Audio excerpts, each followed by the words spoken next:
आधी रात का समय था। आसमान आज बाकी दिनों के मुताबिक ज्यादा ही स्याह नजर आ रहा था। शायद यह अमावस्या की रात थी। रोहित बाइक से घर लौट रहा था और उसका फोन बार बार बज रहा था। हाँ पापा, अब बाइक चला रहा हूँ, बस 10 मिनट में घर पहुँच जाऊँगा। अब क्यों परेशान होते हैं। रोहित ने फोन रखा और फिर से बाइक स्टार्ट करने लगा। बार बार स्टार्ट करने पर भी ना जाने क्यों उसकी बाइक स्टार्ट ही नहीं हो रही थी। रोहित ने माथे से पसीना पोंछा और महसूस किया सड़क आज रोज से कुछ ज्यादा ही सुनसान थी। शिट यार, इसे भी अभी बंद होना था। इतनी रात को तो कोई मैकेनिक भी नहीं मिलेगा। रोहित ने हड़बड़ाहट में बाइक फिर से स्टार्ट करने की कोशिश की और तभी बाइक के शीशे में उसे पीछे कोई काला साया खड़ा दिखा। ऐसा लगता था जैसे उसने मजबूती से उसकी बाइक को पकड़ रखा हो। घबराकर रोहित के हाथ से फोन छूट गया। उसने डरते डरते पीछे देखा, लेकिन पीछे कोई नहीं था। रोहित ने फिर से शीशे में देखा तो उसे अभी भी वो साया वहां खड़ा नजर आया। उसकी आंखें सफेद थीं, मगर पुतलियां गायब। उसका नाक, कान, होठ कुछ और नजर नहीं आ रहा था, जैसे सब एक ही में मिला हुआ था। रोहित का शरीर सुन्न पड़ रहा था। अचानक उसे अपने कंधे पर एक ठंडा हाथ महसूस हुआ और उसी के साथ रोहित बाइक और फोन वहीं छोड़कर पैदल ही घर की तरफ भागने लगता है। रोहित शहर के सबसे बड़े कॉलेज में पढ़ने वाला एक अमीर बाप का बेटा था। महंगे कपड़े, बाइक, मोबाइल और बेहिसाब पॉकेट मनी ने उसे मुंहफट और लापरवाह भी बना दिया था। एक दिन रोहित अपने दोस्तों के साथ कॉलेज की पार्किंग में बाइक पर बैठा हुआ था। उफ, जरा देखो तो कयामत जा रही है। अरे हमारे कॉलेज में कयामतों की कमी थोड़ी ना है। अरे यार रोहित, क्या तू हर समय फोन में आंखें गड़ाए रहता है? अरे जरा नजर उठाकर तो देख, सामने क्या मस्त नजारा है। अरे हट भाई, तू ही ले ऐसे नज़ारों का मजा, क्योंकि मुझे तो इन सब में कोई दिलचस्पी नहीं है। क्यों भाई, लड़की नहीं तो लड़कों में इंटरेस्ट है क्या तुझे? अपनी हद में रहा कर जतिन, ये सब कहने की हिम्मत कैसे हुई? अरे ठीक है भाई, इतना भड़कने की क्या जरूरत है? मैंने तो बस मजाक ही किया यार। अगर एक हल्का सा मजाक मैंने तेरे गाल पर रख दिया ना तो तेरा दिमाग घूम जाएगा। तेरी औकात नहीं है मेरे साथ मजाक करने की। अरे यार बस भी करो, इतनी सी बात के लिए इतना क्यों लड़ रहे हो? मुफ्त की दारू पी पी कर ज्यादा ही बोलने लगा है ये। अपनी औकात में रहा कर, भिखारी कहीं का। याद है ना, कॉलेज स्टार्ट हुआ था तो चाय पीने के भी इसकी जेब में पैसे नहीं होते थे। आज मेरी बिल्ली मुझी को म्याऊं कर रही है। इतना बोलकर रोहित गुस्से में बाइक स्टार्ट करके वहां से चला गया। लेकिन आसपास खड़े कई लोगों ने रोहित की ये बात सुन ली थी। उस छोटी सी बहस ने जतिन के दिल में गहरी आग लगा दी थी। ऊपर से रोहित की कही गई बात उसके कानों में बार बार गूंज रही थी। अरे छोड़ ना भाई, ये सब तो दोस्तों में चलता ही रहता है। चल तुझे ठंडी बियर पिलाता हूँ, फिर तेरा दिमाग एकदम शांत हो जाएगा। बाहर में जाओ तुम और तुम्हारी बियर। शाम को जतिन अपने कमरे में अकेला बैठा था। उसके सामने टेबल पर रोहित और सूरज के साथ खिंचवाई गई उनकी पुरानी फोटो रखी थी। वो फोटो को लगातार घूर रहा था। अचानक गुस्से में वो फोटो फ्रेम को धक्का मारकर जमीन पर गिरा देता है। तभी उसके फोन पर एक अनजान नंबर से मैसेज आता है। क्या किसी से बदला लेना है? अगर हाँ तो सोचो मत, उसका नाम और फोटो भेजो और देखो काले जादू का अविश्वसनीय चमत्कार। मैसेज पढ़ते ही जतिन चौंक गया। ये क्या है? अब आजकल के लोग कुछ भी स्कैम करते हैं, पागल गवार कहीं के। जतिन ने फोन एक किनारे फेंक दिया और सो गया। लेकिन उस रात उसे ठीक से नींद नहीं आई। अगले दिन फिर से उसकी आंख फोन बजने से ही खुलती है। आधी नींद में वो फोन देखता है। ये क्या है? शिट! किसी ने जतिन और रोहित की लड़ाई का वीडियो बना लिया था और उसे फेसबुक पर अपलोड भी कर दिया था। जो वाकया अभी तक बस 2-4 लोगों ने ही देखा था, वो अब सब देखने वाले थे। शर्म और गुस्से से जतिन अपना फोन जोर से पटक देता है। कुछ देर गुस्से में आंसू बहाने के बाद जतिन फिर से फोन उठाता है और मैसेज को दोबारा पढ़ता है। 100% समाधान। कुछ देर तक जतिन सोचता रहा, फिर उसने गुस्से में रोहित की वही फोटो उस नंबर पर भेज दी जो उसके सामने रखी हुई थी। देखते हैं आखिर ये सब सच भी है या सिर्फ धोखा। कुछ ही सेकंड बाद रिप्लाई आया कि काम हो जाएगा, लेकिन जब असर दिखे तो पीछे मत हटना। मैसेज पढ़ते ही जतिन के चेहरे पर एक हल्की सी डरावनी मुस्कान आ गई।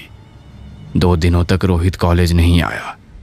एक दिन जब आया तो यार रोहित, कहाँ है तू आजकल? कुछ नहीं, मेरे पापा का बिजनेस में थोड़ा नुकसान हो रहा है, इसलिए उनके साथ थोड़ा काम संभाल रहा था और इसी चक्कर में 2 दिन से ठीक से सो भी नहीं पाया हूँ। अरे तेरा पापा और बिजनेस में नुकसान, ये तो बड़ी अजीब बात है। 20 साल से वो इस बिजनेस में है। वही तो, ना जाने क्या चल रहा है। रोहित को ऐसे देखकर जतिन को थोड़ा अजीब लगा। नहीं, ये बस एक इत्तेफाक ही होगा, ऐसे थोड़ी है कि फोन से किसी पर काला जादू कर सकता है। जतिन का फोन फिर से बजा। इस बार सिर्फ मैसेज नहीं था बल्कि एक वीडियो क्लिप भी थी। वीडियो में रोहित अपने कमरे में अकेला बैठा था और बड़बड़ाते हुए बार बार अपने सर के बाल तोड़कर जमीन पर फेंक रहा था। नीचे एक मैसेज लिखा हुआ था, पहला चरण शुरू हो चुका है। अगर काले जादू का पूरा असर चाहते हो तो अगला काम तुम्हें खुद करना होगा। यह मैसेज पढ़कर जतिन का दिल जोरों से धड़कने लगा। ये वीडियो किसने बनाया? ये तो रोहित का कमरा है। क्या इसका मतलब है कि कोई सच में ये सब कर रहा है? आज रात 12 बजे एक काले कपड़े में उसकी फोटो लपेटो और 3 बार उसका नाम लेकर बोलो, जैसा दर्द तूने दिया है वैसा दर्द अब तू भुगत। और फोटो के ऊपर एक नारियल और एक दीपक जलाकर उसे चौराहे पर रख कर आओ, और अगर इसके बाद पीछे हटे तो अंजाम बुरा होगा। जतिन अभी भी मैसेज को घूर रहा था। उसके हाथ कांप रहे थे, लेकिन उसका गुस्सा आज डर से बड़ा था। उसने मैसेज में लिखा सब कुछ कर डाला और फिर धीरे से बोला, अब जैसा दर्द तूने दिया वैसा दर्द अब तू भुगत। जैसे ही जतिन ने ये बात कही, दीपक बुझ गया। जतिन के चेहरे पर एक अजीब सी मुस्कान फैल गई। उस रात के बाद से रोहित ठीक से सो नहीं पा रहा था। पापा, पता नहीं मुझे क्या हो रहा है। उस रात एक अजीब सा काला साया मेरा पीछा कर रहा था और उसके बाद से मुझे ऐसा लगता है कि मैं अकेला नहीं हूँ, हर वक्त कोई है मेरे आसपास। अरे बेटा, ये सब तेरा वहम है। सच सच बता, आजकल तू ज्यादा नशे तो नहीं कर रहा है ना? ओफो पापा, आपसे तो बात करना ही बेकार है। आप कुछ भी बोलते हैं। मैं कोई नशेड़ी हूँ क्या? तो और क्या बोलूँ? एक तरफ यहाँ बिजनेस डूबता जा रहा है और दूसरी तरफ तू ऐसी बेफिजूल की बातें लेकर बैठा है। हद होती है ना समझी की। किशोर रोहित की बात को टाल देता है, लेकिन ये वहम नहीं था। हर रात उसे लगता कोई उसके बिस्तर के नीचे बैठा है, लेकिन नीचे झांकने पर कोई नजर नहीं आता था। आईने में उसे अपने पीछे एक काला साया नजर आता। बाइक चलाता तो महसूस होता कि कोई उसके पीछे बैठा हुआ है। हर पल 2 आंखें खुद का पीछा करती महसूस होती। और एक रात जब वो सोया हुआ था कि तभी कोई डरावनी आवाज में उसका नाम पुकारता है, रोहित। कौन है? पापा, क्या आप हैं? रोहित देखता है कि अंधेरे में दरवाजे पर कोई खड़ा है। क्या है बिरजू, ऐसे खड़े क्यों हो? छोटे साहब, बड़े साहब आपको छत पर बुला रहे हैं। क्या? इतनी रात को छत पर?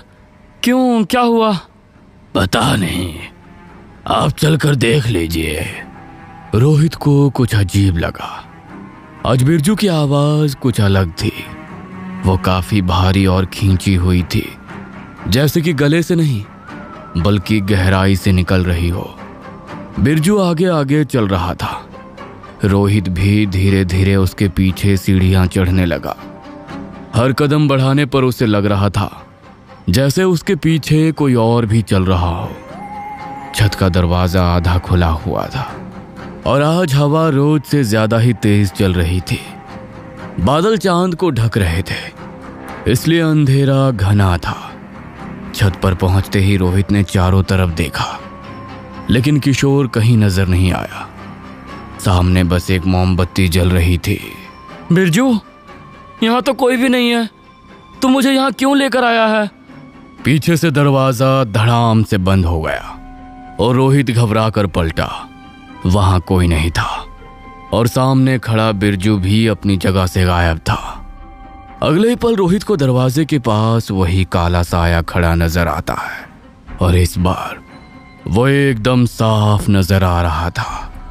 साया लंबा और उसके कंधे झुके हुए थे। उसकी आंखें सफेद थीं और पुतलियां गायब थी। मेरा दर्द अब समझ में आया, अब तो भुगत। अंतिम चरण शुरू। अब उसकी आत्मा कमजोर है। बस एक शब्द और लिखो, समाप्त, और खेल खत्म करो। मैसेज पढ़कर जतिन के हाथ कांप रहे थे। उसने खिड़की से बाहर देखा और उसे अचानक लगा कोई उसकी खिड़की के बाहर खड़ा उस पर नजर रख रहा है। डर की लहर उसके भीतर दौड़ गई।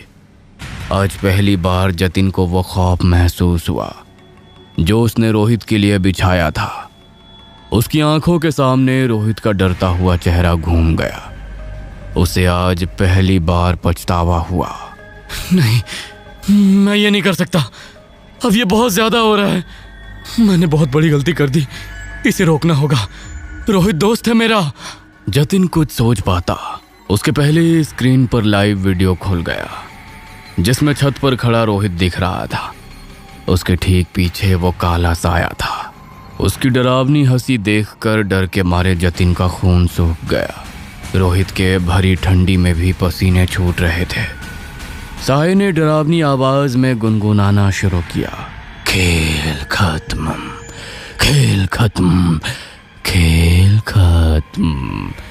नहीं रोहित, पीछे हट। लेकिन तभी जतिन की खिड़की से बाहर झांक रहा साया भी अंदर आ गया और उसने जतिन की गर्दन पकड़कर आंखों में आंखें डालकर कहा था ना, पीछे मत हटना। अब या तो वो या फिर तू। साया एक आत्मा लेकर ही जाएगा। जतिन बेबस हो गया। उसकी आंखों से पानी की तरह आंसू बहने लगे। बस छत पर खड़ा साया तेजी से रोहित की तरफ भागा और डर के मारे रोहित ने छत से ही छलांग लगा दी। उसकी फौरन मौत हो गई। किशोर और घर के नौकर भागे भागे गए। उसके शरीर से खून की धार बह रही थी और ये सब जतिन ने अपनी आंखों से देखा। सब खत्म। अगले दिन से ही जतिन सदमे में चला गया था। वो बोलता कम और घूरता ज्यादा था। उसकी आंखों के नीचे काले घेरे पड़ गए थे। रोहित की मौत को तो पुलिस ने सुसाइड माना और केस वहीं क्लोज हो गया। किशोर अंदर से बुरी तरह टूट चुके थे और उन्होंने बयान में बस इतना कहा, मेरा बेटा ऐसा नहीं था, वो डर रहा था, किसी चीज से डर रहा था, लेकिन मैं उसकी मदद नहीं कर पाया। कमरे में भयानक अंधेरा था। जतिन बिस्तर पर बैठा हुआ था और उसका फोन बंद था। सामने रखी मोमबत्ती बुझी हुई थी और अचानक जतिन का फोन अपने आप ऑन हो गया। स्क्रीन पर वही नंबर था। जतिन की आंखें बड़ी हो गईं। सौदा पूरा हुआ। जतिन के हाथ सुन्न पड़ गए। फिर दूसरा मैसेज आया, अब अगला नाम भेजो।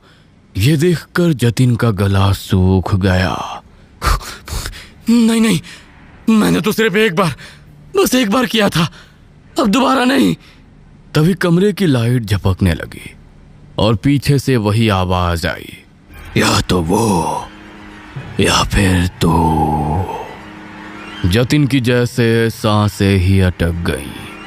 हिम्मत जुटाकर उसने किसी तरह धीरे धीरे पीछे मुड़कर देखा, लेकिन इस बार वहां पर काला साया नहीं था। वहां खड़ा था रोहित। उसका चेहरा नीला पड़ा हुआ था, आंखें सफेद, गर्दन टेढ़ी।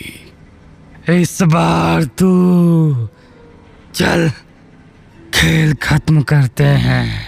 अचानक कमरे में अंधेरा हो जाता है और जतिन की चीख सुनाई देती है। कुछ देर बाद जतिन खून से लथपथ जमीन पर पड़ा था और ये खूनी खेल खत्म हो गया था।